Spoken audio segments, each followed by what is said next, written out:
नमस्कार दोस्तों, स्वागत करता हूँ आप सबका मेरे इस YouTube चैनल पर। आज मैं आप लोगों को class 10th CBSE board science का फर्स्ट चैप्टर कराने जा रहा हूँ वन शॉट वीडियो में, जिसका नाम है केमिकल रिएक्शन एंड इक्वेशन। और ये मैं आप लोगों को आज गारंटी देता हूँ कि अगर आज आपने ये चैप्टर को पूरी डेडिकेशन के साथ में पढ़ लिया तो ये जो चैप्टर है तुम्हारी उंगलियों पे होगा, तो ये चैप्टर को दोबारा पढ़ने की जरूरत नहीं पड़ेगी। ठीक है, तो वैसे ये मेरी पहली वीडियो है, ठीक है। थोड़ी नर्वसनेस सी हो रही है, लेकिन मैं फिर भी ट्राई कर रहा हूँ कि थोड़ी घबराहट सी हो रही है, लेकिन कोई नहीं, एडजस्ट कर लूंगा मैं, कोई दिक्कत नहीं। ठीक है, क्योंकि कैमरे के सामने बोलना थोड़ा सा ऑकवर्ड लग रहा है और कुछ नहीं है। ठीक है, तो चलिए स्टार्ट करते हैं केमिकल रिएक्शन एंड इक्वेशन। तो फर्स्ट ऑफ ऑल तो हमें ये जानना जरूरी हो जाता है कि केमिकल रिएक्शन है क्या।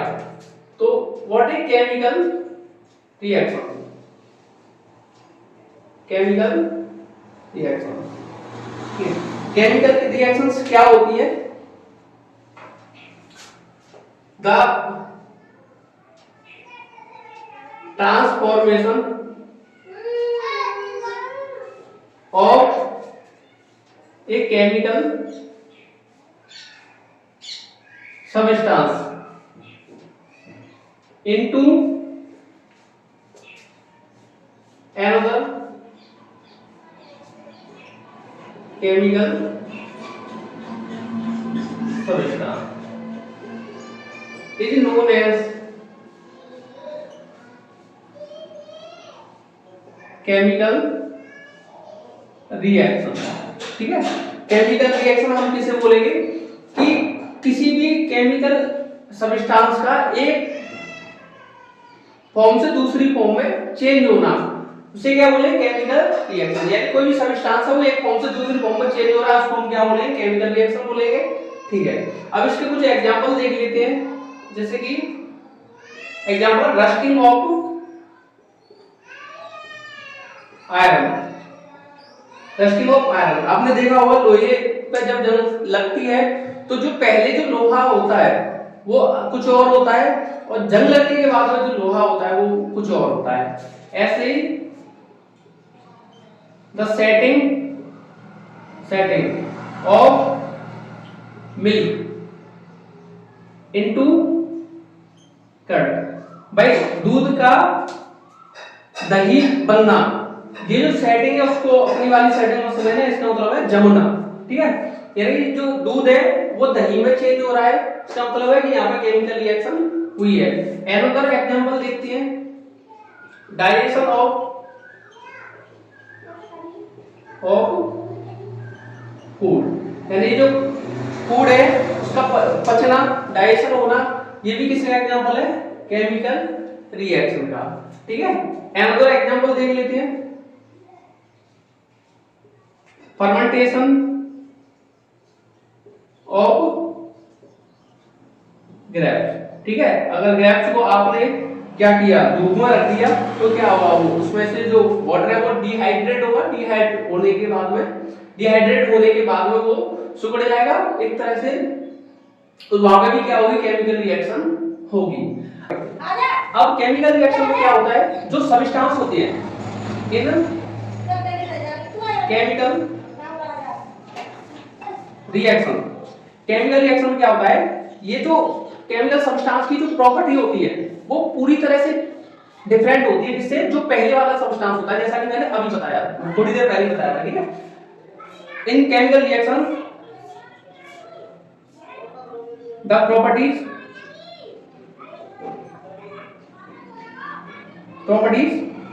Of a chemical substance is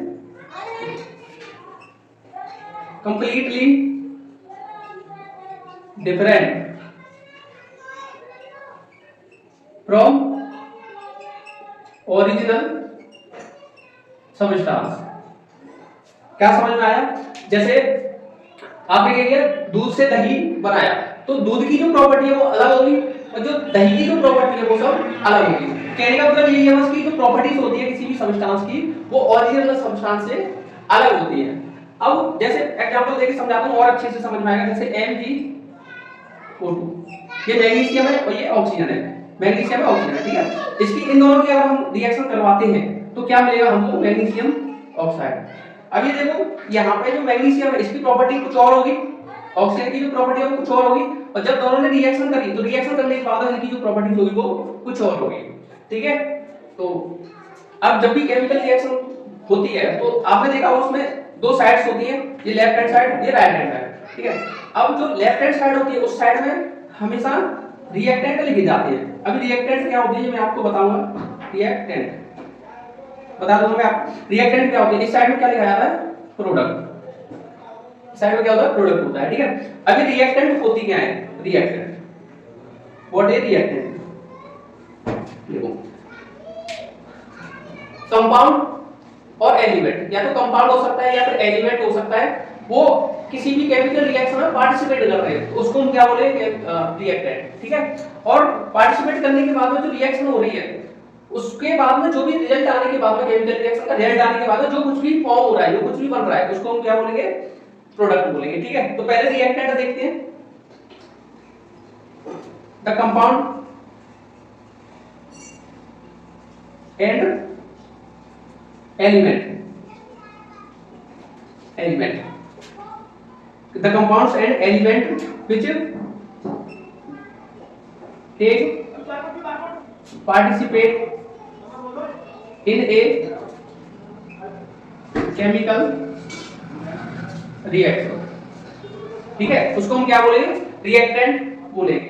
ठीक है, जैसे यहाँ पर रिएक्टेंट क्या है, Mg है, और क्या है, ये दोनों क्या है, रिएक्टेंट।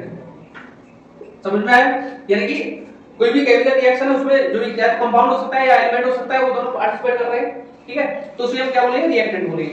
अब कंपाउंड क्या होते हैं, कंपाउंड क्या होते हैं, कंपाउंड होते हैं group of element, group of element, यानी कि जैसे ये इसमें क्या है, एक से ज्यादा एलिमेंट है, एक से ज्यादा है, मैग्नीशियम अलग है, ऑक्सीजन अलग है, तो ये क्या कंपाउंड है, और एलिमेंट यहां पे देखो दोनों अलग अलग है, तो एलिमेंट क्या होते हैं, separate substance is called element, और कंपाउंड क्या होते हैं, group of element is called element. ठीक है, एक एक पॉइंट क्लियर करके चलूंगा मैं आपको फिर भी। ठीक है, चलो अब देखते हैं प्रोडक्ट।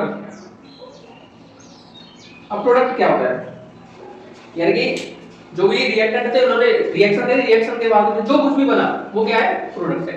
ठीक है, the substance which form as a reaction chemical reaction. ठीक है, केमिकल रिएक्शन के बाद में जो कुछ भी रिजल्ट बना, यानी कि जो कुछ भी फॉर्म हुआ उसे हम क्या बोलेंगे, प्रोडक्ट बोलेंगे। जैसे यहाँ पे प्रोडक्ट क्या है, MgO, मैग्नीशियम ऑक्साइड, ये क्या है, प्रोडक्ट है। ठीक है, समझ में आया, चलिए आगे बढ़ते हैं, आगे बढ़ते हैं। अब कुछ जो केमिकल रिएक्शन होती है उनकी कुछ पहचान भी होती है।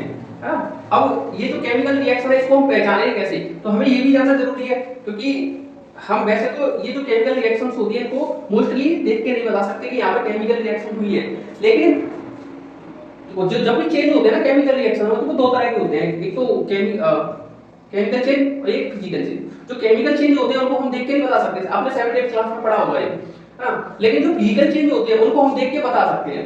जैसे आपने लोहे पर जंग लगते हुए देखा होगा, तो ये फिजिकल चेंज है ना, केमिकल चेंज भी है, लेकिन आप उसे देख के बता सकते हो कि यहाँ पे भाई रिएक्शन हुई है, केमिकल चेंज है। अब देखो कुछ जो रिएक्शंस होती है ना उनकी कुछ आइडेंटिफिकेशन होती है, कुछ पहचान होती है कि हम उनको पहचानेंगे कैसे कि यहाँ पे केमिकल रिएक्शन हुई है या नहीं हुई है। तो लिखेंगे characteristic of a chemical reaction. तो कैसे पहचानोगे यहाँ पे केमिकल रिएक्शन हुई है या नहीं हुई है। देखिए पहला पॉइंट क्या है, इवोल्यूशन ऑफ गैस। जब भी केमिकल रिएक्शन होती है तो उसमें से गैसेस जो होती है वो बाहर होती है, बाहर निकलती है ना। नेक्स्ट क्या है, चेंज इन स्टेट्स। अब स्टेट्स आपको पता ही होगा, सॉलिड 3 स्टेट होती है, लिक्विड एंड गैस, ये आपको पता ही होगा। ठीक है, अब जब भी केमिकल रिएक्शंस होती है वो उनकी जो स्टेट्स होती है ना वो भी चेंज होती है। जैसे पानी है, पानी को आपने फ्रीजर में रखा जमाने के लिए, है ना, तो कुछ टाइम बाद क्या वो बर्फ बन जाएगा, यानी कि पहले वो लिक्विड था, जब फ्रीजर में रखा आपने तो वो सॉलिड में चेंज हो गया, तो यहाँ पे क्या हुई, उसकी स्टेट चेंज हुई। नेक्स्ट क्या है, नेक्स्ट है change in temperature. Change in temperature, जब भी केमिकल रिएक्शन होती है तो या तो टेम्परेचर बढ़ता है या फिर कम होता है, ठीक है। Fourth one is formation of PPT, precipitate, precipitate का बनना, ठीक है। जब भी रिएक्शंस होती है प्रेसिपिटेट भी बनता है। Fifth one is change in colour, हो सकता है जब भी केमिकल रिएक्शन हुई है तो उसका कलर भी चेंज हो। तो इन सब से आप क्या कर सकते हो, पहचान कर सकते हो, यानी बता सकते हो कि यहाँ पे केमिकल रिएक्शन हुई है या नहीं हुई है, ठीक है। अब आते हैं, यहाँ पे कोई दिक्कत नहीं है, आगे बढ़ते हैं। अब देखिए नेक्स्ट जो हेडिंग है हमारी वो है केमिकल इक्वेशन, क्योंकि चैप्टर का नाम वही है, हमने केमिकल रिएक्शन समझ लिया, अब हमको क्या समझना है, केमिकल इक्वेशन। अब ये जो केमिकल रिएक्शंस होती है वो क्या होती है, यानी कि केमिकल रिएक्शंस होती है उनको रिप्रेजेंट किया जाता है in the form of symbol and formula, ठीक है। यानी कि जो भी केमिकल रिएक्शन है उसको सिंबल और फार्मूला के फॉर्म में लिखना chemical reaction, sorry chemical equation कहलाती है। Representation of chemical reaction by using symbols and formula is called chemical equation। क्योंकि देखो केमिस्ट्री में यानी जब भी केमिकल रिएक्शन लिखी जाती है तो हम उसे बार-बार पे उसके जो वर्ड्स में ना नहीं लिखते। वर्ड्स में क्यों नहीं लिखते, क्योंकि बार-बार पे इतना लंबा लिखेंगे तो वो काफी टाइम लगेगा। जैसे मैं आपको एग्जांपल देके बता दूं, जैसे हाइड्रोजन प्लस ऑक्सीजन, हां दोनों मिलकर क्या बनाएंगे, हाइड्रोजन ऑक्साइड, हाइड्रोजन ऑक्साइड दोनों ने मिलकर क्या बनाया, ऑक्सीजन। अब आप ये सोच के देखो कि कोई भी रिएक्शन है अब बार-बार पे इतना बड़ा लिख रहे हो तो ये एक तो समय की बचत करेगा और दूसरा फिर ये है कि हम इसको जो शब्दों में है ना वर्ड्स में नहीं लिखते, हम किस में लिखेंगे, by using symbol and formula. अगर आपको याद हो कि हाइड्रोजन का जो सिंबल होता है वो H2 होता है, ऑक्सीजन का जो सिंबल होता है वो O2 होता है, और दोनों ने जब रिएक्शन करी तो क्या बनाया, H2O। दोनों ने जब रिएक्शन करी तो क्या बनाया, H2O, ठीक है। यानी कि जो भी केमिकल इक्वेशन में क्या होता है कि कोई भी केमिकल सब्सटेंस है उसको हम सिंबल और फॉर्मूले की फॉर्म में लिखेंगे, ना कि वर्ड्स में, ठीक है। अगर हमने ऐसे लिखा है इसको, अगर मैंने ऐसे लिखा है तो ये हमारी क्या कहलाएगी, वर्ड्स इक्वेशन, ठीक है ना। इसलिए हम क्या करते हैं, इसको आसानी से लिखने के लिए, आसान बनाने के लिए हम क्या करते हैं, वो सिंबल्स और फॉर्मूले की फॉर्म में लिखते हैं, ठीक है। अब आप एक चीज नोटिस कर रहे हैं, यहाँ पे क्या कर रहे हैं, बता दो क्या नोटिस कर रहे हो, ठीक है। नोटिस क्या कर रहे हो, नोटिस आप ये कर रहे हो कि यहाँ पे देखो, यहाँ पे जो मॉलिक्यूल्स है हाइड्रोजन के वो 2 हैं और ऑक्सीजन के मॉलिक्यूल कितने हैं, 2 हैं, ठीक है। अब इधर देखो, इधर प्रोडक्ट की साइड में देखो, ये रिएक्टेंट है, ये क्या है, प्रोडक्ट है। अब रिएक्टेंट की साइड में देखें तो हाइड्रोजन तो 2 है, इधर भी 2 है, ऑक्सीजन 2 है, लेकिन इधर 1 है। तो ये कुछ गलत सा नहीं लग रहा, यानी कि अनबैलेंस नहीं लग रहा, क्योंकि ये अनबैलेंस क्यों है, क्योंकि LHS = RHS, ठीक है।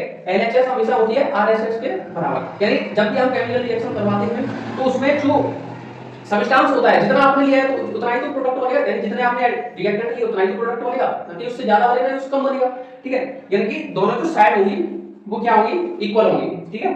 तो नेक्स्ट साइड क्या लिखेंगे हम, नेक्स्ट साइड आपको लिखनी है बैलेंस केमिकल इक्वेशन। अब देखो क्या लिखना है, balance chemical equation, balance chemical equation. Balance chemical equation क्या होती है कि जो साइड्स होती है ना रिएक्टेंट एंड प्रोडक्ट वाली, जो भी रिएक्शन की साइड होती है, एक तरफ रिएक्टेंट एक तरफ प्रोडक्ट, यानी कि जो साइड होती है वो हमेशा इक्वल होनी चाहिए, दोनों साइड इक्वल होनी चाहिए। आपने मैथ में पढ़ा भी है कि LHS = RHS, सेम चीज लगानी है, सेम फॉर्मूला ट्राई करना है। ठीक है, तो पहले सबसे पहले इसकी डेफिनेशन देखेंगे, balance chemical equation in chemical reaction. In chemical reaction the number of atoms of a reactant, यानी कि जो भी रिएक्टेंट के जितने भी नंबर होंगे वो and the number of atoms of a product should be equal on both sides। भैया कोई भी रिएक्शन है, रिएक्शन में जितने भी रिएक्टेंट होंगे उसके जो नंबर ऑफ एटम्स होंगे, नंबर ऑफ एटम होंगे रिएक्टेंट के, वो इक्वल होंगे किसके, नंबर ऑफ प्रोडक्ट एटम कि इन chemical reaction the number of atom of a reactant and the number of atom of a product should be equal, यानी कि जितना आपने एलएच साइड में जितने रिएक्टेंट लिए हैं उसके एटम एलिमेंट के एटम जितने होंगे उतने ही क्या होंगे, प्रोडक्ट के होंगे। कहने का मतलब क्या है कि दोनों साइड में जो नंबर ऑफ एटम है वो इक्वल होने चाहिए, ठीक है। जैसे एग्जांपल देता हूं मैं, अच्छे से समझ पाओगे, जैसे ZnH2SO4 ZnH2SO4, ठीक है, जब इसकी रिएक्शन होगी तो क्या बनेगा, ZnSO4 प्लस H2। अब ये देखो, अगर इसके जो एटम है, ये रिएक्टेंट है, अगर रिएक्टेंट के जितने भी एटम है वो इक्वल है इसके प्रोडक्ट के, तो ये हमारी क्या कहलाएगी, बैलेंस केमिकल इक्वेशन। अगर नहीं हुए तो क्या कहलाएगी, अनबैलेंस। क्या करते हैं, Zn इधर एक है, इधर भी एक ही है, H2 कितने, इधर दो, यहां भी दो है, S कितना, एक, ठीक है, ऑक्सीजन कितने, चार, ऑक्सीजन यहां भी कितने, चार है। तो अब यहां पर कह सकते हैं कि ये जो रिएक्शन है वो बैलेंस है। कैसे, हमने चेक कर लिया कैसे है ना, क्योंकि दोनों वो साइड है, ये LHS है, ये RHS है, LHS RHS है ना, LHS की जो साइड है वो इक्वल है किसके, RHS की साइड। तो हमने यही तो लिखा कि the number of atom of a reactant at the number of atom of a product should be equal, यानी कि दोनों साइड में, वो साइड दोनों साइड में जो नंबर है, चाहे वो रिएक्टेंट की हो है ना, चाहे वो प्रोडक्ट के हो, दोनों ही क्या होने चाहिए, इक्वल होने चाहिए। अगर ये इक्वल नहीं होते तो क्या होता है, ये अनबैलेंस होता। जैसे जैसे वो भी लिखा देता हूं मैं, अनबैलेंस्ड केमिकल इक्वेशन, ठीक है। देखो अनबैलेंस में क्या होगा, जो LHS है ये not equal to RHS, balance chemical equation में क्या होगा कि जो LHS है वो RHS के इक्वल नहीं होगा, यही तुम्हारी अनबैलेंस कहलाएगी। जैसे मैं लिखूं, if the number of reactant not equal to the number of product, है ना, नंबर ऑफ प्रोडक्ट, इसे हम क्या बोलेंगे, unbalanced chemical equation. For example अभी बात ले लेते हैं छोटा सा ही, H2 प्लस O2 क्या मिलके बना है, H2O वाटर। यहां पे देखो हाइड्रोजन दो हैं, इधर भी दो हैं, ऑक्सीजन इधर दो है, लेकिन इधर तो एक ही है। अब ये क्या है, अनबैलेंस है। ये जो केमिकल इक्वेशन है वो क्या है, अनबैलेंस है। क्यों अनबैलेंस है, क्योंकि जो लेफ्ट हैंड साइड में जो नंबर ऑफ एटम है वो इक्वल नहीं किसके, राइट हैंड साइड वाली नंबर ऑफ एटम, ठीक है, इसलिए क्या है, अनबैलेंस है। चलिए यहां तक कोई दिक्कत नहीं है, चलो आगे बढ़ते हैं, ठीक है। चलिए आगे देखते हैं। अब छोटी सी लाइन और है कि how to make chemical equation balance, ठीक है। क्वेश्चन आता है कि अब हम ये जो भी केमिकल इक्वेशन है उसको हम बैलेंस कैसे कर सकते हैं। तो आइए देखें कि वैसे बैलेंस करना बहुत आसान होता है, बस थोड़ा सा जो माइंड है वो लगाना पड़ता है, और कुछ नहीं है, ठीक है। जैसे जैसे मैं बता रहा हूं वैसे वैसे आप लोग करते जाएं तो आपको बैलेंस करने में कोई दिक्कत नहीं आएगी, ठीक है। चलिए एक दो एग्जांपल देख लेते हैं, और उम्मीद कर रहा हूं कि आपको ये जो लेक्चर है वो समझ में आ रहा होगा, ठीक है। कुछ एग्जांपल्स लिख रहा हूं जिससे कि आपको मैं सिखा दूं कि किसी भी केमिकल इक्वेशन को बैलेंस कैसे किया जाता है। जैसे BaCl2 प्लस H2SO4, तो क्या बनेगा, BaSO4 प्लस HCl, ठीक है, क्या बना BaSO4 प्लस HCl। अब यहाँ पे आपको कुछ चीजें हैं वो ध्यान में रखनी है। अब क्या ध्यान में रखना है, देखो कि जब भी हम किसी भी केमिकल इक्वेशन को बैलेंस करते हैं तो बैलेंस करने के बाद में ये जो नंबर है ना नीचे, जैसे 2 है, यहाँ पे 2 है, यहाँ 4 है, यहाँ 4 है, इनको क्या करते हैं, इनसे हम कोई भी छेड़छाड़ नहीं करते, इनको छेड़ना नहीं है बिल्कुल, ठीक है।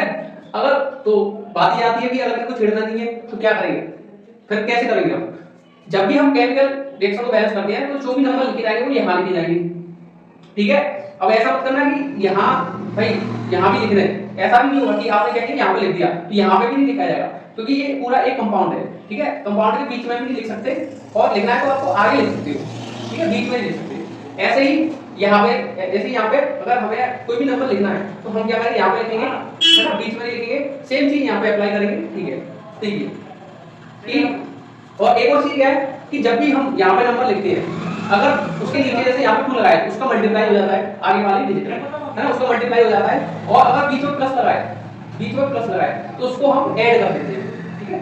लेकिन ये मत करना कि जो रिएक्टेंट है उसको प्रोडक्ट वाली साइड में जोड़ देना, मजाक कर रहा हूं, वैसे तुम करोगे थेरेपी, ठीक है। तो चलिए देखिए कैसे करते हैं। पहले देखो कोई भी एक कंपाउंड, कोई भी एक एलिमेंट, जैसे मैंने Ba लिया तो Ba देखो, Ba क्या है, यहाँ पे एक है, इधर कोई Ba नहीं है, ठीक है, यहाँ पे है, यहाँ पे क्या है, प्रोडक्ट वाली साइड में एक है, यानी Ba क्या है, बैलेंस है, तो हमें इससे कोई छेड़छाड़ नहीं करनी। लेकिन Cl देखो, Cl कितने यहाँ पे 2, यहाँ है नहीं, यहाँ पे कितने हैं, एक है। अब मुझे इसको 2 करना है तो क्या करूंगा, यहाँ पे 2 लगा दूं, नहीं, ऐसा नहीं करना है। मैंने क्या बताया था कि आप नीचे की साइड में जो नंबर है उसको ना तो तुम लिख सकते हो ना ही उसको हटा सकते हो, ठीक है। जो भी नंबर लिखना होगा हम कहां लिखेंगे, सामने लिखेंगे, उसे एलिमेंट के या फिर उस कंपाउंड के आगे। तो 2 मैंने यहाँ लिखा, और जब भी हम उसको लिखते हैं तो उसका जो डिजिट होती है, जैसे यहाँ पे कुछ नहीं है तो मतलब 1 मान लेते हैं, है ना, तो उसका मल्टीप्लाई होगा, तो यहाँ पे इनडायरेक्टली हम मैं ये कह सकता हूं कि Cl वो कितने हो गए, 2 हो गए, यानी Cl क्या हो गए, बैलेंस हो गए, 2 हो गए। इधर H2 कितने हैं, 2, यहाँ H2 और है नहीं, H2 कितने, ये भी कितने हो गए, 2 हो गए, S कितने हैं, 1, O कितने हैं, 4, बैलेंस हो चुकी है, ठीक है। नेक्स्ट देखते हैं, थोड़ी सी ये आसान थी तो मैंने आसान तरीके से कराई है ताकि आप लोगों को कोई दिक्कत ना हो, ठीक है। अब थोड़ी सी टफ लेते हैं, Fe2O3 प्लस Al, क्या बना, Al2O3 प्लस Fe, ठीक है। चलिए अब देखो कोई भी एक एलिमेंट ले लो, कोई सा भी, जैसे शुरुआत करता हूं मैं Fe से। Fe क्या, Fe इधर देखो कितने, 2 है, इधर कितना, 1 है, तो सिंपल सा यहां पे 2 लगा दो, ठीक है, हो गई, है ना। O कितने हैं, 3, यहाँ कितने, 3, Al कितने यहाँ पे 2, सॉरी यहाँ पे 1 है, यहाँ पे कितने 2, तो इधर मुझे क्या करना है, 2 कर दें। अब ये देखो चेक कर लो एक बार, हुई है नहीं, Fe कितने 2, Fe कितने 2, O कितने 3, ऑप्शन में कितने 3 है, Al कितने 2, और यहाँ कितने 2, ठीक है।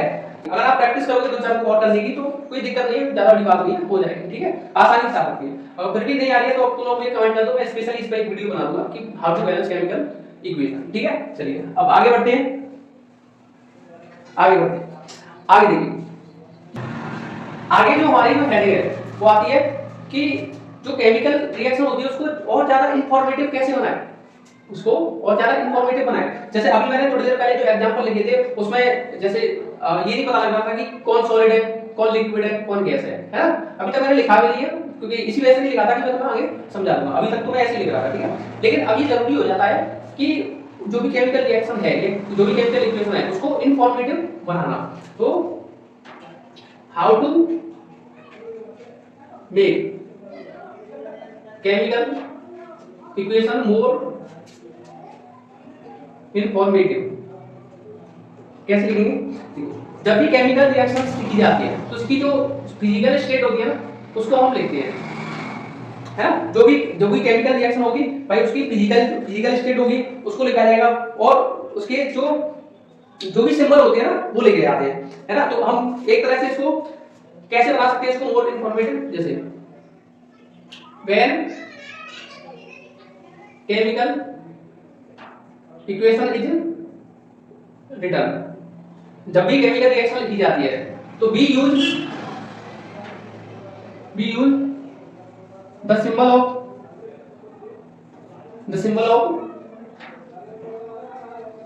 फिजिकल स्टेट्स, जो भी केमिकल रिएक्शन है या फिर जो भी केमिकल इक्वेशन है उसके जो भी उसको लिखते हैं उसकी फिजिकल स्टेट्स लिखी जाती है। अब ये फिजिकल स्टेट्स क्या होती है, देखो हम गैसियस के लिए गैसियस स्टेट के लिए क्या लिखेंगे, हम अभी आगे और अच्छे से बता दूंगा मैं, टेंशन मत लो, घबराओ मत कि ये क्या हो गया, कुछ नहीं हुआ है, ठीक है। बस देखते हैं आप लोग, कुछ मत करो। गैसियस स्टेट के लिए हम लिखते हैं जी, स्मॉल जी, है ना। ऐसे ही लिक्विड स्टेट के लिए क्या लिखेंगे, स्मॉल एल, और सॉलिड स्टेट के लिए क्या लिखेंगे, स्मॉल एस, ठीक है। एक और होता है एक्वस सॉल्यूशन, इसके लिए आप लोग क्या लिखोगे, ए और क्यू, ठीक है। बस ये सारी चीजें आपको लिखनी है और कुछ नहीं करता है। एक चीज और होती है जैसे टेम्परेचर, और प्रेशर, है ना, और कैटलिस्ट क्या होते हैं मैं बता दूंगा आपको। कैटलिस्ट ये हमेशा किसी भी केमिकल रिएक्शन के तीर के जो तीर होता है एरो, उसके या तो हम ऊपर लिखेंगे या फिर लिखेंगे नीचे, ये हमेशा ऊपर या नीचे लिखे जाते हैं। जैसे कोई भी रिएक्शन आपको दी है, उसमें बोला है कि भाई 15 डिग्री सेल्सियस क्या है टेम्परेचर है, तो टेम्परेचर को आपको कहां लिखना है, यहाँ किसी भी रिएक्शन के उस एरो के ऊपर लिखना है। ऐसे प्रोसेस दे रखा है 1 एटमॉस्फेरिक प्रेशर दे रखा है, मान के चल रहे हैं 1 एटमॉस्फेरिक प्रेशर दे रखा है, तो ये भी आपको क्या है 80 1 एटमॉस्फेरिक प्रेशर। अब ये कैटलिस्ट क्या होते हैं, catalyst what is catalyst, most important है वैसे तो कि कैटलिस्ट क्या होते हैं, क्योंकि देखो ये जो छोटी छोटी चीजें होती है ना, यही जब पेपर में परेशान करती है हमको। अब वो पूछ ले कैटलिस्ट क्या होते हैं, हमें पता ही नहीं क्या होते हैं, तो इसलिए इसको भी देखो क्या कैटलिस्ट क्या होते हैं। तो catalyst are the substance which change the rate of reaction। भाई ऐसे सबस्टेंस जो किसी भी रिएक्शन की रेट को चेंज कर देते हैं। रेट का मतलब ऐसा नहीं है कि उसको महंगा कर दिया या फिर सस्ता कर दिया, वो रेट नहीं है, मतलब उसकी जो स्पीड है, किसी भी केमिकल रिएक्शन की स्पीड है, या तो उसको बढ़ा देंगे या फिर कम कर देंगे, है ना। आपने देखा भी होगा जैसे यहाँ पे इस एरो के ऊपर लिखा होता है NaOH HCl H2SO4 व्हाटएवर, है ना। बहुत सारी चीजें आपने इस एरो के ऊपर लिखी हुई देखी होगी। तो ये जो सब्सटेंस होते हैं यही क्या होते हैं, हमारे कैटलिस्ट होते हैं, जो कि क्या करते हैं किसी भी रिएक्शन की रेट को चेंज कर देते हैं, या तो उसकी जो स्पीड है उसको बढ़ा देंगे या फिर उसकी जो स्पीड है उसको कम कर देंगे, ठीक है। कोई दिक्कत परेशानी खांसी जुकाम बुखार किसी को नहीं है, चलो ठीक है बढ़िया, क्योंकि मौसम कुछ ऐसा ही चल रहा है अभी, तो फिर भी ठीक है। बस अगर यहाँ तक आप लोगों ने वीडियो देखी है तो लाइक करते हैं, वैसे मेरे से बोला नहीं जा रहा है ये सब, ठीक है, फिर भी है ना। आगे आते हैं, अभी चैप्टर यहाँ से शुरू होगा लगभग। अभी तक तो आप ये समझो कि आपने बेसिक सा पढ़ा है बस, ठीक है। जो चैप्टर की जो शुरुआत है अब वो यहाँ से है। अब चैप्टर की शुरुआत क्या है, हेडिंग है टाइप्स ऑफ रिएक्शन। आपका जो सिलेबस है उसमें बेसिकली 4 टाइप्स की रिएक्शन दी रही है ना, क्योंकि 10th क्लास में इतनी दे रखी है 4 टाइप की। चलो एक एक करके हम चारों को पढ़ते हैं, और उसके अलावा 3-4 और हैं, उनको भी आराम से कवर करेंगे, कोई दिक्कत नहीं, कोई परेशानी नहीं, है ना। कोई भी दिक्कत आए तो तुम लोग मुझे कमेंट कर सकते हो, आप बोल सकते हो, है ना। तो बताओ टाइप ऑफ रिएक्शन। पहली है कॉम्बिनेशन रिएक्शन, इसको हम एडिशन रिएक्शन भी बोलते हैं, एडिशन रिएक्शन। अब भाई एडिशन से कुछ समझ में आ रहा है, या फिर कॉम्बिनेशन से कुछ समझ में आ रहा है ना। एडिशन से हमें अच्छा समझ में आ रहा है, क्या समझ में आ रहा है, ऐड मतलब किसी भी चीज को ऐड करना, है ना। तो इनडायरेक्टली हम ये बोल सकते हैं कि इन दिस रिएक्शन टू और more then 2 substance react together and form a single substance. यानी कि कोई भी ये जो कॉम्बिनेशन रिएक्शन क्या होगा कि 2 या 2 से ज्यादा क्या होंगे, रिएक्टेंट होंगे, और वो दोनों जुड़ के क्या करेंगे, किसी सिंगल सबस्टेंस का फॉर्मेशन करेंगे या फिर सिंगल प्रोडक्ट का फॉर्मेशन करेंगे, ठीक है। इन दिस रिएक्शन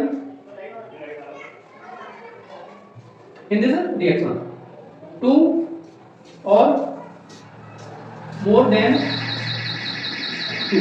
भाई 2 या 2 से ज्यादा क्यों ले रहे हो, 2 या 2 से ज्यादा, क्योंकि एक को तो आप जोड़ ही नहीं सकते, इसलिए क्या करें, कम से कम जोड़ने के लिए 2 तो चाहिए, या तो 2 हो सकते हैं या फिर 2 से ज्यादा हो सकते हैं, ठीक है। एक को तो आप जोड़ ही नहीं सकते हो, है ना। तो 2 और मोर देन 2 रिएक्टेंट आप पहले पढ़ चुके हो, है ना। रिएक्टेंट कंबाइन टुगेदर, एक साथ जुड़ते हैं, एंड फॉर्म सिंगल, ये भी सिंगल है, product is called combination reaction, है ना, कॉम्बिनेशन रिएक्शन या फिर आप इसे एडिशन रिएक्शन भी बोल सकते हो, कोई दिक्कत नहीं है, कोई परेशानी नहीं है, ठीक है। दोनों का मतलब है वो एक ही है ना। क्या होगा, टू और more than two reactant combine together and form single product, है ना, दो या दो से ज्यादा रिएक्टेंट है वो कंबाइन हो रहे हैं और क्या कर रहे हैं, किसी एक प्रोडक्ट का क्या कर रहे हैं, फॉर्मेशन कर रहे हैं, ठीक है। अब जो मैंने अभी थोड़ी देर आपको पहले कराया था ना कि how to make chemical equation informative, यानी अब उस चीज को मैं यहां पे अप्लाई करूंगा, ठीक है। अब बताते चलो वैसे तो सब कुछ, है ना, जैसे H2O2 दोनों ने मिलकर क्या बनाया, H2O। हाइड्रोजन तो होती है वो गैस होती है, तो हमने इसकी जो फिजिकल स्टेट थी उसको लिखा कि गैस है ना। ऑक्सीजन भी क्या होती है, गैस होती है ना, क्योंकि गैस है, गैसियस स्टेट के लिए हम क्या जी लिखते हैं, समझिए, है ना। तो जो H2O ये क्या होता है, वाटर होता है, वाटर आपको पता है लिक्विड होता है, तो लिक्विड के लिए क्या लिखेंगे हम, L। अब बताओ ये समझ में आया नहीं आया, समझ में आया ना, बेहतर। अब एक चीज ये और देख लेते हैं कि यहां पे ये बैलेंस है या नहीं है। हाइड्रोजन दो है, इधर भी दो है, ऑक्सीजन इधर एक है, सॉरी इधर दो है इधर एक है, तो मुझे क्या करना है, यहाँ पे दो लगाना है। अब ऑक्सीजन दो हो गए, अब यहाँ पे दिक्कत ये आ गई कि ऑक्सीजन तो दो हो गए, लेकिन हाइड्रोजन कितने हो गए, यहाँ पे दो रह गए, यहाँ पे कितने हो गए, चार हो गए, तो मुझे क्या करना है, यहाँ पे दो लगा देना है, तो अब ये बैलेंस होगी। अब ये जो इक्वेशन है ये हमारी परफेक्ट है, इसमें कोई दिक्कत नहीं, कोई परेशानी नहीं, कोई खांसी जुकाम बुखार नहीं, कुछ भी नहीं है, बस ये अब ये ठीक है ना, बैलेंस भी है, हमने इसकी फिजिकल स्टेट भी लिख दी, है ना, सब कुछ लिख दिया इसका। अब ये जो रिएक्शन है वो क्या है, कॉम्बिनेशन रिएक्शन है, क्योंकि ये एक दो रिएक्टेंट है, दोनों ने मिलकर क्या किया, किसी एक प्रोडक्ट का फॉर्मेशन किया, तो this is called combination reaction. Next हमारी आती है सब्स्टिट्यूशन रिएक्शन, सब्स्टिट्यूशन रिएक्शन, ठीक है।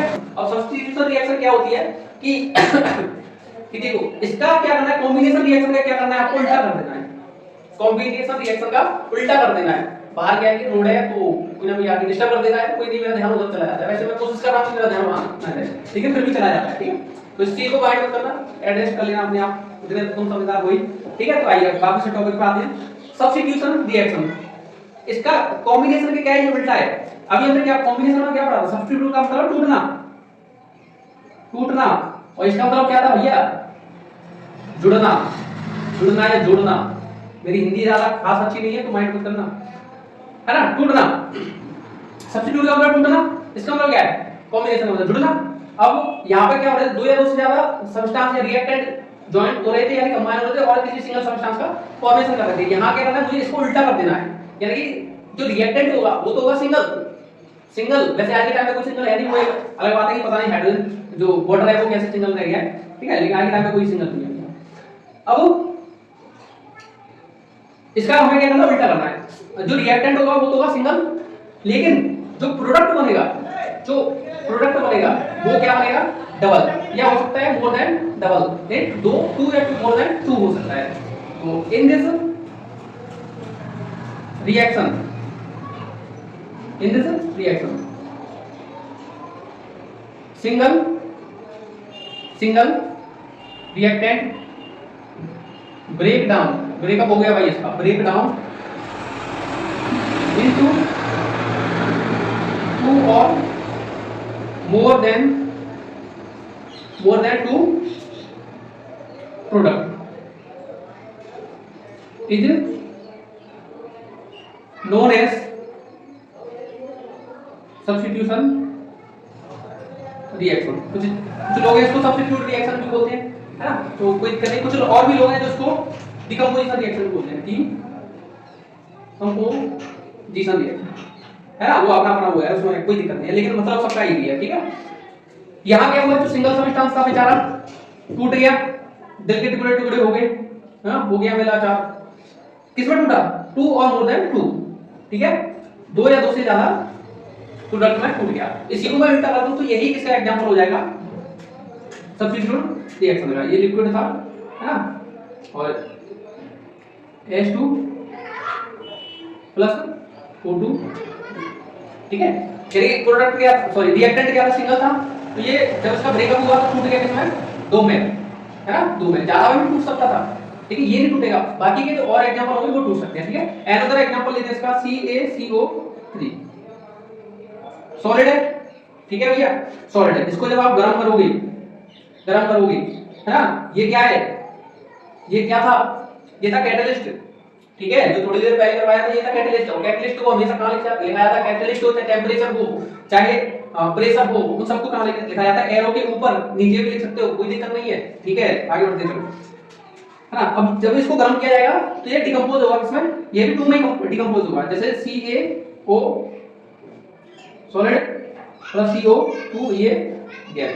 ठीक है, ये कैल्शियम कार्बोनेट है, लिख देना कैल्शियम, कैल्शियम कार्बोनेट। और ये क्या है, कैल्शियम ऑक्साइड। और ये तो तुम भली बात जानते हो क्या है, ये कार्बन डाई, भैया ये नहीं जानते हो तो कुछ नहीं जानते हो, कार्बन डाई ऑक्साइड। ये नहीं पढ़ा, ये नहीं जाने, CO2 नहीं जाने तो तुम कुछ नहीं जाने। ठीक है, दोनों का मतलब समझ में आ गया। ठीक है, चलो तो आगे बढ़ते हैं, कोई दिक्कत नहीं, कोई परेशानी नहीं, है ना, कोई कुछ नहीं। चलो बैठ जाओ, बहुत बढ़िया, अच्छे से समझ में आ रहा है। ठीक है,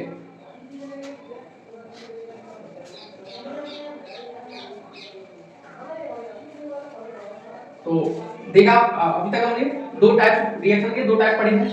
ठीक है, पहला पढ़ा था एडिशन रिएक्शन या फिर कॉम्बिनेशन रिएक्शन, जिसमें क्या होता है, कोई भी सब्सटेंस होता है वो 2 या 2 से ज्यादा सब्सटेंस होते हैं, रिएक्टेंट होते हैं, वो किसी सिंगल प्रोडक्ट में बदल जाते हैं, उसे बोलते हैं एडिशन रिएक्शन।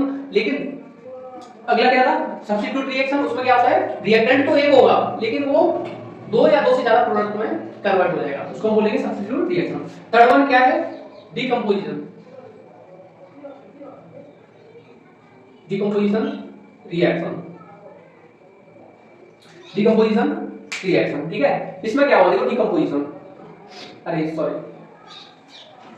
ठीक है। थर्ड वन क्या है हमारी, तीसरी जो रिएक्शन है वो क्या है, डिस्प्लेसमेंट। वो मैं भावनाओं में रह गया था तो इसलिए मैंने डीकंपोजिशन लिख दिया, कोई नहीं, डिस्प्लेसमेंट रिएक्शन। पता नहीं किसकी भावनाओं में रह गया था, लेकिन रह गया था, कोई बात नहीं, हो जाता है गलती से, मिस्टेक, खुद को माफ कर ले, मुझे क्या माफ करोगे, मैं कर रहा हूं, है ना। डिस्प्लेसमेंट रिएक्शन में क्या होता है, देखो इसमें जो मोर रिएक्टिव सब्सटेंस होता है वो अपने से लेस रिएक्टिव सब्सटेंस को क्या करता है, डिस्प्लेस कर देता है, यानी हटा देता है उसको। जैसे तुम लोग क्लास में बैठे हो, है ना, अब क्लास में बैठे हो, अब तुम जिस सीट पे बैठे हो, ठीक है, डेली सीट पे बैठे हो, कोई दिक्कत नहीं, लेकिन क्या है, तुमसे कोई ज्यादा ताकतवर आया, तुमसे ज्यादा ताकतवर है ना, उसने आने के बाद तुमसे कहा कि यहां से हटो, तुम क्या करोगे, वहां से हट जाओगे, नहीं हटोगे तो क्या करेगा, तुम जबरदस्ती हटा देगा, ये करेगा, है ना। तो कहने का मतलब क्या है कि जो ज्यादा रिएक्टिव होता है, जो एलिमेंट है, जो कंपाउंड ज्यादा रिएक्टिव होता है, जो एलिमेंट ज्यादा रिएक्टिव होता है, वो क्या करता है, अपने से कमजोर वाले को डिस्प्लेस कर देता है। In this reaction more reactive element more reactive element displace less reactive element। क्या समझे बाबू, देखो कि इसमें क्या होगा कि जो ज्यादा रिएक्टिव होगा, जो सब्सटेंस ज्यादा रिएक्टिव होगा, वो क्या करेगा, अपने से कमजोर वाले को हटा देगा और कमजोर वाले को हटाना पड़ेगा। For example Zn plus H2SO4, Zn H2SO4, ये क्या है, सॉलिड है, ये क्या है, एक्वस सॉल्यूशन, एक क्यूब, है ना। जब ये हटेगा, जब ये हटेगा, यानी जो Zn है वो क्या करेगा, हाइड्रोजन को यहां से हटा देगा, Zn क्या करेगा, हाइड्रोजन को हटा देगा और खुद उसकी जगह पे आ जाएगा, यानी कि इसने क्या करवा दिया, इसका ब्रेकअप करवाया। जैसे होता नहीं है कि कोई 2 लोग हैं, 2 लोगों के बीच में कोई तीसरा आया तो पहले वाला हट जाता है ना, तो ये क्या कर रहा है, ब्रेकअप करवाने का काम कर रहा है कि भाई चलो तुम निकलो, तुम्हारा पत्ता साफ है, जाओ, है ना, मुझे आने दो, मुझे इसके साथ रहने दो, है ना। तो Zn क्या कर रहा है, H2 को 18 है, सॉरी आसान ही है, 18 है ना, और SO4 के साथ में खुद जुड़ जा रहा है, जुड़ गया, ठीक है। अब भैया टूटा दिल लेके जो हाइड्रोजन है वो हो जाता है बाहर, ठीक है। तो क्या समझे कि जो Zn क्या था, मोर रिएक्टिव था, उसने क्या किया, लेस रिएक्टिव H2 को हटाया और खुद उसी जगह पे आ गया और Zn भैया बाहर। बताओ कितना आसान था, कितना आसान होता है किसी का ब्रेकअप करवाना या किसी के भी काम में बाधा डालना, है ना। बेचारे अच्छी काम में रह रहे थे, दोनों को हटवा दिया, छुड़वा दिया, पता नहीं तुम लोग काहे रो रहे हो, तुम लोग क्यों रो रहे हो, ब्रेकअप उसका हुआ है, तुम क्यों रो रहे हो भाई, ब्रेकअप तो इसका हुआ है तो मैं क्यों रोना आ रहा है भाई, ज्यादा इमोशनल वाले मत बनो, बेकार में जिंदगी खराब कर लोगे, है ना। नेक्स्ट आ रहे double displacement, double displacement reaction, ठीक है। डबल डिस्प्लेसमेंट रिएक्शन, अब हुआ क्या था डिस्प्लेसमेंट रिएक्शन में, ये जो दोनों थे भाई ये समझदार नहीं थे, तो समझदार होते भी कैसे भाई, दो लोग एक के साथ में नहीं रहेंगे, है ना, लेकिन एक को तो जाना ही था, आधे तो पहले एक को तो जाना ही था। लेकिन डबल डिस्प्लेसमेंट में क्या हुआ, ये यहाँ पे जो एलिमेंट होंगे वो समझदार होंगे कि भाई तू मेरी पत्नी को रख, मैं तुम्हारी पत्नी को रख लेता हूँ, है ना। दोनों क्या कर रहे हैं, एक्सचेंज कर लेंगे, दोनों एक्सचेंज करेंगे कि ये तेरा तू मेरी रख, मैं तेरी रख लेता हूँ। यहाँ पे ब्रेकअप हो रहा था, यहाँ पे ब्रेकअप नहीं होगा, यहाँ पे क्या होगा, अदला बदली होगी कि कुछ टाइम कुछ तू मेरी रख ले, मैं तुम्हारी रख लेता हूँ, ठीक है। तो in this reaction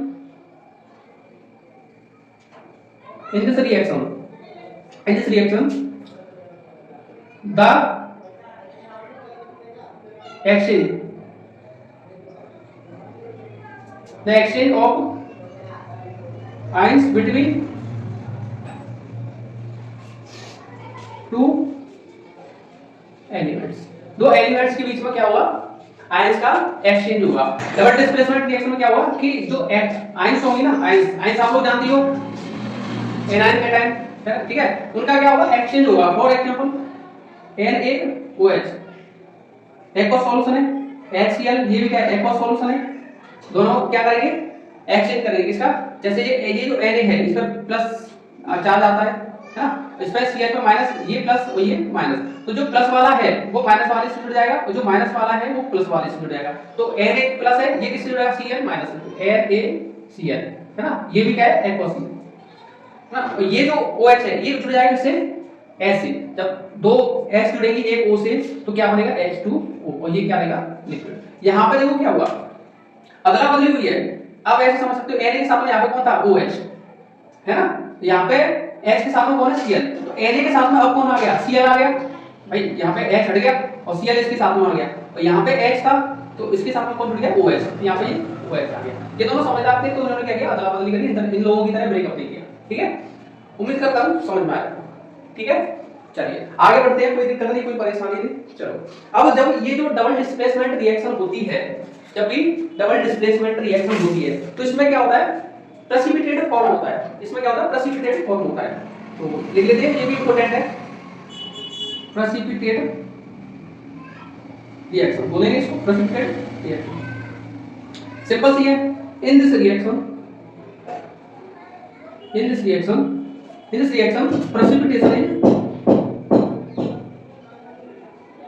precipitation is formed, यानी कोई भी ऐसी रिएक्शन है जिसमें क्या हो रहा है, प्रेसिपिटेट फॉर्म हो रहा है, उसको हम क्या बोलेंगे, प्रेसिपिटेट रिएक्शन, ठीक है। इसका हम लोग एग्जांपल लेते हैं, क्या शब्द है, AgNO3 HCl, ये दोनों एक्वस है, नाम ही बहुत बढ़िया है, Ag, ऐसा लग रहा है जैसे किसी को कोई बुला रहा है, Ag सुनिए ना, ठीक है, चलो सुन लिया, आगे बढ़ते फिलहाल तो पढ़ा रहे हैं, और ये Ag सुनने वाला काम है तो बाद में करेंगे 4 से 5 साल बाद। AgNO3 HCl जब दोनों रिएक्शन करेंगे तो प्रेसिपिटेट बनेगा, क्या बनेगा, AgCl NaNO3, Ag काहे नहीं सुन रहे हो, है ना, ये क्या है, प्रेसिपिटेट है। जब ये रिएक्शन हुई तो प्रेसिपिटेट फॉर्म हुआ है, नहीं हुआ ना, तो यही तो क्या है, प्रेसिपिटेट रिएक्शन है भाई। जब रिएक्शन करवाई तो क्या बना, प्रेसिपिटेट बना, उसी को तो बोलेंगे ना प्रेसिपिटेट रिएक्शन, ठीक है।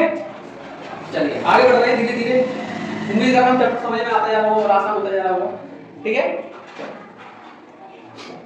एक छोटी सी रिएक्शन और है, छोटी सी, ज्यादा बड़ी नहीं है ना।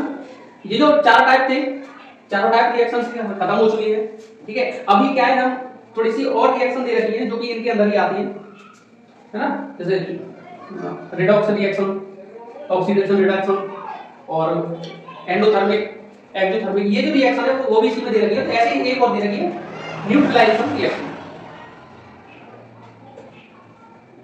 न्यूट्रलाइजेशन ये जो रिएक्शन है मेरी मोस्ट ऑफ द फेवरेट है। ये जो रिएक्शन है एकदम से माशाल्लाह, इसमें क्या होता है, when acid react with, baby को बेस पसंद है ना, acid react with base and form salt and water, है ना। जब भी एसिड और बेस की रिएक्शन करवाई जाती है तो क्या होता है, सॉल्ट एंड वाटर फॉर्म होता है। इस रिएक्शन को हम क्या बोलते हैं, neutralisation reaction. For example acid है HCl AQ प्लस बेस ले रहे हैं NaOH AQ, ये दोनों की रिएक्शन करवाएंगे, है ना। तो जो आपको पता ही है 9th क्लास में आप लोग पढ़ गए, ये प्लस है, ये माइनस है, ये प्लस है, ये माइनस है। तो यहाँ पे वैसे देखा जाए तो डबल डिस्प्लेसमेंट रिएक्शन है ना, लेकिन हमें अभी क्या पढ़ना है, न्यूट्रलाइजेशन रिएक्शन। इसमें क्या होगा, जब एसिड, ये एसिड है, बेस ये बेस है, इन दोनों की रिएक्शन करवाई जाएगी तो सॉल्ट एंड वाटर बनेगा। जो H है वो प्लस की है तो ये इस माइनस वाले से जुड़ेगी, जीरो भी जुड़ दी, कोई दिक्कत नहीं है, लिक्विड है, ठीक है। और ये जो माइनस है ये प्लस वाले से जुड़ेगा तो क्या बनेगा, NaCl, ये क्या है, सॉल्ट। अब आपको दिक्कत है, जैसे ये एसिड है, ये बेबी को बेस पसंद है, और ये सॉल्ट है, आजकल लोगों में बहुत ज्यादा भूल जा रहा है, और ये क्या है, वाटर, ठीक है। कोई दिक्कत नहीं है, कोई आसान सी रिएक्शन थी। न्यूट्रलाइजेशन रिएक्शन जब एसिड और बेस को रिएक्ट करवाते हैं तो क्या होता है, सॉल्ट एंड वाटर बनता है, इसको बोलते हैं न्यूट्रलाइजेशन रिएक्शन। अब आते हैं एक्सोथर्मिक एंड एंडोथर्मिक रिएक्शन, दोनों, है ना। एक्सोथर्मिक रिएक्शन दोनों को एक साथ समझा, एंडोथर्मिक रिएक्शन। एक्सोथर्मिक रिएक्शन देखो, एक्सोथर्मिक रिएक्शन में क्या हुआ, एक्सोथर्मिक एंडोथर्मिक, कुछ नाम से देखो, नाम से कुछ जाना पहचाना सा लग रहा है, एक्स EX और EN एन, है ना। एक्स ये वो वाली एक्स नहीं है, बिल्कुल नहीं, वहां तक तो तुम्हें जाना ही नहीं, बेचारा कैच करो, ये वो एक्स नहीं है, ठीक है। एक्स का मतलब है एग्जिट और एन का मतलब है एंटर, ठीक है। आपने जब कहीं गए होंगे ना किसी सिनेमा वगैरह में या मॉल वगैरह में, तो वहां पे देखा होगा ना, गेट पे लिखा हुआ होता है एग्जिट एंटर, तो यहाँ पे एंटर मतलब अंदर आना, ठीक है।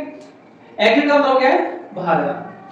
थर्मिक का मतलब क्या, थर्मिक का मतलब हीट, और हीट क्या होती है, एक तरह की एनर्जी होती है भाई साहब। थर्मिक का मतलब क्या है, एनर्जी। अब देखो डेफिनेशन इसी में से बनेगी, द रिएक्शन, या फिर आप ऐसे कह सकते हो, द रिएक्शन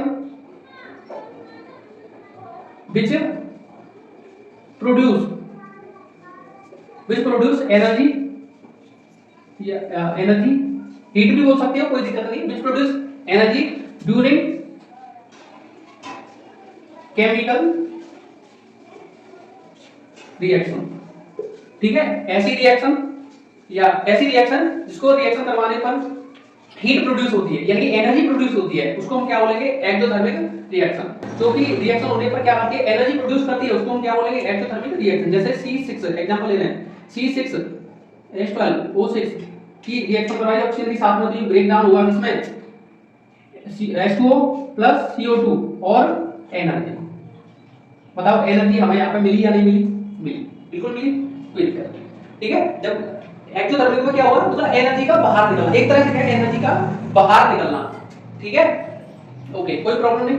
एनर्जी बाहर हुई तो ये हमारी रिएक्शन कौन सी है, एक्सोथर्मिक रिएक्शन, ठीक है। अब इसका उल्टा ये होगा एंटर, मतलब इसमें क्या होगा, एनर्जी को एब्जॉर्ब किया जाएगा, एनर्जी को एब्जॉर्ब किया जाएगा। इसमें रिलीज हो रही थी, इसमें रिलीज हो रही थी, इसमें क्या होगी, एब्जॉर्ब होगी, ठीक है। रिएक्शन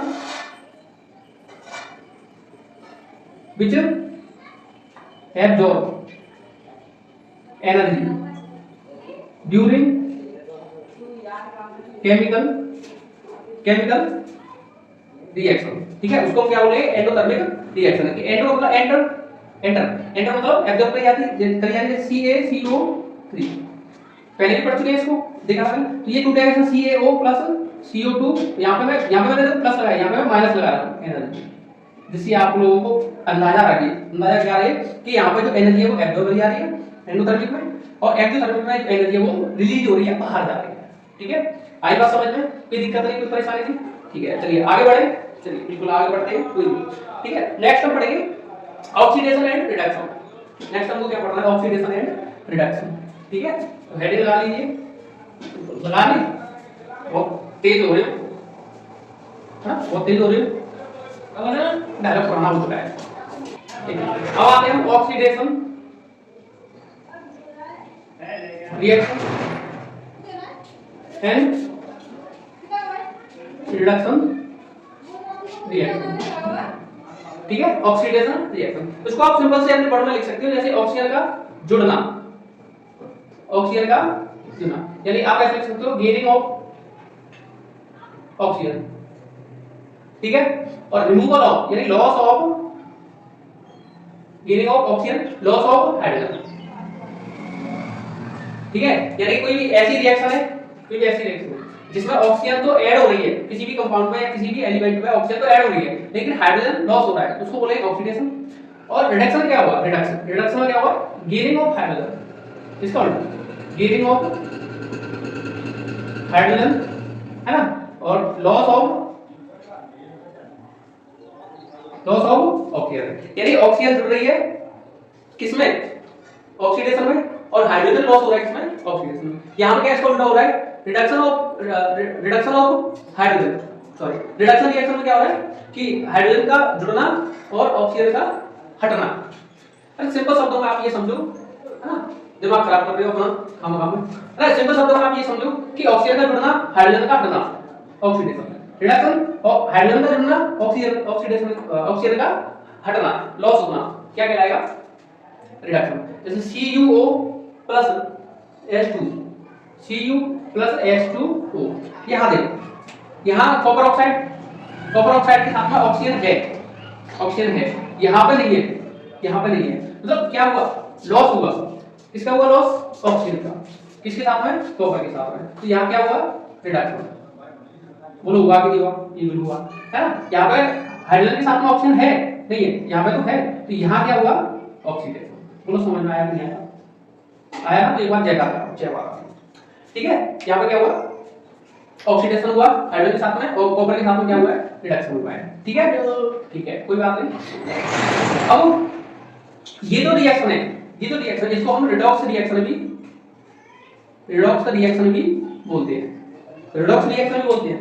क्यों, कब बोलते हैं, जब रिडक्शन और ऑक्सीडेशन एक ही रिएक्शन में हो, जब रिडक्शन और ऑक्सीडेशन एक ही रिएक्शन में हो तो हम इसको रिडॉक्स रिएक्शन भी बोलते हैं, या फिर ऑक्सीडेशन रिडक्शन रिएक्शन भी बोलते हैं। ठीक है, दोनों एक ही है, लिख सकते हो, लिख दोगे आप नाम लिखिए। अब आते हैं नेक्स्ट टॉपिक हमारा, यहां तक कोई दिक्कत नहीं है, ठीक है, चलो आगे बढ़ते हैं।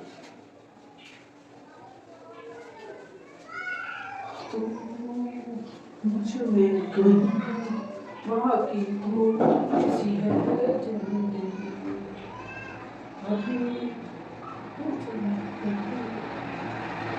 मजा आ रहा है सबको पढ़ के। ऐसे मैं वैसे स्टार्टिंग में आप लोगों को बता रहा कि मेरा पहला लेक्चर है, पहली बार उनके मैं पढ़ा रहा हूं, तो मेरे को थोड़ी सी नर्वसनेस हो रही है, लेकिन मैं पूरी कोशिश कर ही रहा हूं, है ना, बोलते हैं कोशिश करने वालों की कभी हार नहीं होती, है ना, तो हार तो नहीं होगी, लेकिन क्या है कि बस थोड़ी सी नर्वसनेस हो रही है, और होगी भी क्यों, पहली बार है, ठीक है, लेकिन फिर भी कोशिश कर रहा हूं कि तुम्हें अच्छे से अच्छा, मतलब बढ़िया से बढ़िया एक्सप्लेन कर पाऊं। ठीक है, चलो चलो रस्टिंग ऑफ आयरन, लोहे पर जंग लगना, क्या होता है जंग लगना लोहे पर, देखो when iron react with air and moisture, moisture क्या होती है, नमी, है ना, पानी बोल सकते हो एक तरह से moisture, when iron react with air and moisture and form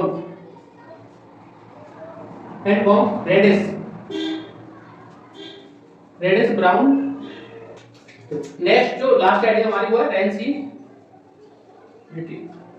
rancidity में क्या होता है कि आपने देखा होगा कि गर्मियों के टाइम पे जो खाना है वो जल्दी खराब हो जाता है, खराब हो जाता है ना, यानी कि हम जो खाने पीने का जो सामान है उसको कुछ ही टाइम तक प्रिवेंट करके रख सकते हैं, कुछ टाइम बाद क्या होता है वो खराब हो जाता है। ये होता कैसे है, देखो rancidity, the taste and the odour, odour होती है smell, the taste and the odour of food material change when it puts open in the air during in the air for a long period of long period of time is called sensitivity, is called sensitivity. Sensitivity में क्या होता है कि जो स्वाद है और जो टेस्ट है खाने का वो बदल जाता है अगर तुम उसे ज्यादा लंबे टाइम तक उसे खुले में रख देते हो। होता क्या है कि ये जो फूड है, जो खाना है, वो एयर और मॉइस्चर के साथ में क्या करता है, रिएक्शन करता है। देन उसके बाद में क्या होता है, वो उसका जो स्वाद और स्मेल है वो चेंज हो जाती है। अब इससे भी बचा कैसे जा सकता है, प्रिवेंशन। इससे बच कैसे सकते हो तुम लोग? कैसे बचोगे? बाय एडिंग एंटीऑक्सीडेंट का यूज करके बच सकते हो। सेकंड क्या है, removing of oxygen by nitrogen. या तो नाइट्रोजन की ऑक्सीजन की जगह पे नाइट्रोजन भर दो, तब भी क्या होगा, तुम्हारा जो खाना है वो काफी लंबे टाइम तक चल जाएगा। देखा भी होगा जो पॉपकॉर्न वगैरह या फिर जो चिप्स कुरकुरे वगैरह खाते हैं हम लोग, उसमें जो गैसेस बनी होती है, वो जो गैस होती है वो क्या होती है, नाइट्रोजन होती है। नाइट्रोजन गैस क्या करती है, वो जो फूड उसके अंदर है उसको लंबे टाइम तक बचा के रखती है ताकि वो प्रिवेंट रहे, यानी वो खराब ना हो। ठीक है। नेक्स्ट क्या है, यूजिंग रेफ्रिजरेटर। ऐसा फ्रिज का यूज करके भी आप क्या कर सकते हैं, इसको प्रिवेंट कर सकते हो। ठीक है, ये 3 एग्जांपल होते हैं। अब उम्मीद करता हूं चैप्टर आपका समाप्त हो चुका है। उम्मीद करता हूं कि आपको ये चैप्टर पढ़ के अच्छा लगा होगा। अगर अच्छा लगा है तो एक बार वीडियो को शेयर, सब्सक्राइब, चैनल को सब्सक्राइब कर दें। और अभी ये मेरा क्या था, पहला लेक्चर था, थोड़ी नर्वसनेस सी हो रही थी। आगे आगे जैसे जैसे मैं वीडियो बनाते जाऊंगा थोड़ी नर्वसनेस सी दूर होती जाएगी, क्योंकि प्रैक्टिस में परफेक्ट है ना। तो अभी वैसे मैं कोशिश कर रहा हूं, खुद पे बहुत काम कर रहा हूं उसको चेंज करने का, लेकिन फिर भी थोड़ी बहुत कोई गलती हुई हो माइंड मत करना। ठीक है, और हो जाती है। वैसे तो मुझे नहीं लगता कि कोई गलती हुई होगी, और जितना हो सके उतना इस लेक्चर को तुम फैला दो। ठीक है। अगर इस ये चैप्टर है, अब ये पहला चैप्टर था, ऐसे ही मैं आपको क्या करूं, पूरे 10th का जो सिलेबस है साइंस का, पूरे चाहे वो केमिस्ट्री है, फिजिक्स है, बायोलॉजी है, कुछ भी है, उसके जितने भी चैप्टर हैं वो सबके सब करवाऊंगा मैं, और वन शॉट वीडियो में करवाऊंगा। अगर तुम चाहते हो कि तुम्हें मतलब वन शॉट में नहीं देखना है, मतलब थोड़ा थोड़ा करके पढ़ना है, एक दो चार ड्रॉप करके, तो तुम मुझे कमेंट करके बता सकते हो। मैं फिर एक चैप्टर को ऐसे नहीं कराऊंगा, उसको एक वीडियो में एक क्लास के हिसाब से बनाऊंगा। ठीक है, मिलते हैं अगली वीडियो में, तब तक के लिए टाटा। इंतजार करेंगे। Thank you.